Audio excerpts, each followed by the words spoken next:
Televignole Ancoile è qua con Gianluca Tognoni da Bologna, quindi della nostra Repubblica, di Vignole, e capo del soccorso alpino di Riva. Lei è appena venuto fatto dall'intervento a Padaro. Cosa è successo, Gianluca? Allora, una cordata, due olandesi, marito e moglie, rampegheva, la moglie del tipo l'è volata da prima per 15 metri, l'ha fatta in volo, si è rotta un braccio, battuto la testa, trauma cranico, insomma dice che non la stiva proprio tan bene, era su abbastanza alti e niente, l'avevano recuperati con l'elicottero perché appunto non la stiva tan bene, è portata all'ospedale a Trent e mentre lui non si fa niente, l'aveva recuperata con le corde e basta, insomma. Te ne hai viste tutti i colori. Qual è il fatto più grave che ti resta dentro nella testa in questi soccorsi?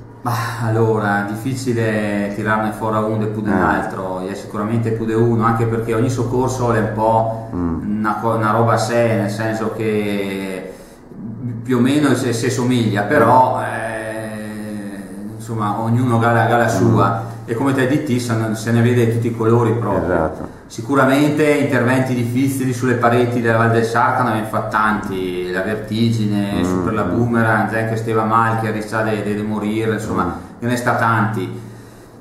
Alla fine gli ha dei più di uno sicuramente. Dopo quei che ti ricordi di più non è forse quei che più difficili tecnicamente, ma quei che ti colpisci magari perché per le persone, per il dramma che sta succedendo, mi viene in mente quando si fa male certi popi, quando insomma qualche cosa un po' di quel tipo lì. Immagino. Ne hai salvato tante persone però. Ma insomma fa con che tutti gli anni noi qua in Val del Sarca facciamo circa 100-120 interventi.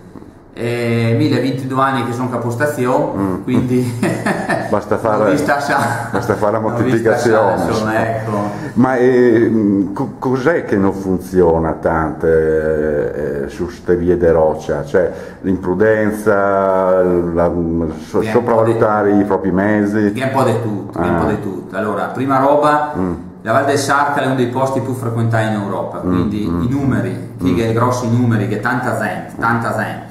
Una volta si rampegheva sola, adesso fa di tutto, è il regno dell'outdoor, cioè le bici, a camminare, jumping, rampegare, se le fa tutte qua, se le fa veramente tutte, tanta gente e quindi che quei sprovveduti, che qui che improva, che quei che non sai anche che fa, che anche quei bravi, che succede perché qua che delle vie, che ne tante, che anche quelle vie belle, li vede a tutto il mondo per fare certe vie qua e quindi è un po' di tutto. Ma è per esempio sul sto bar jumping, diceva che bisogna regolamentarlo, che anche un recente intervento in provincia per mettere delle regole, lì cos'è che si può fare? Allora, sicuramente è una disciplina che non ha, è talmente limitata di nicchia che lei è fuori da qualsiasi cosa, insomma, no? E quindi non ha regole, non ha niente, se non nel buon senso di chi la fa. Una volta si contava sui diti della mano che faceva già un bel jumping, adesso è un po' di moda, quindi vai anche qua da tante parti a provare, tanti che vai dalla Russia, che anche chi bene o male organizza sta gente che arriva, quindi arriva anche gente che non è proprio così esperta e quindi qualche incidente probabilmente succede anche per quello.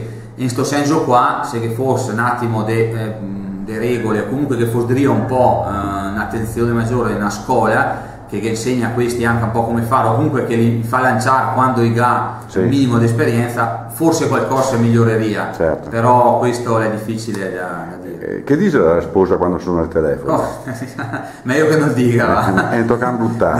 No, perché non è televisiva. No, quindi censura, insomma, censura. Ecco. Te sei anche un esperto di meteo, no?